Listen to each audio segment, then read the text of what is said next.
presented by Maa Bhagwati recording studio Delhi.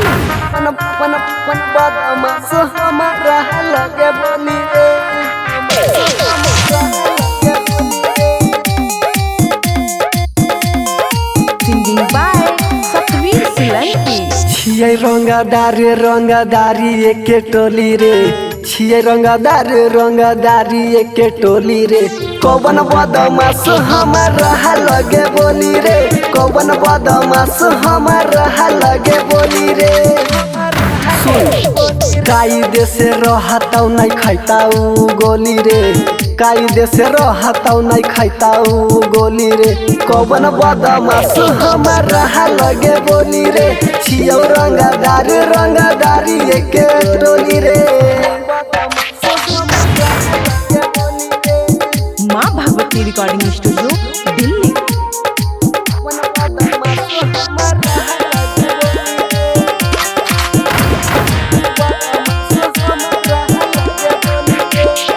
UP Bihar में चले हमर राज रे, 6 गो के 6 गोली दाग देवाज रे।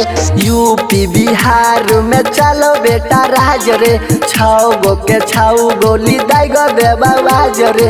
पुलिस प्रशासन के हमरा लगे बोली रे, पुलिस प्रशासन के हमरा लगे बोली रे।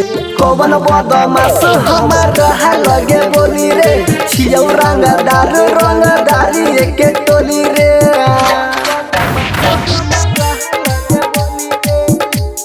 मिक्स बाय प्रेमी राधा रमन जी।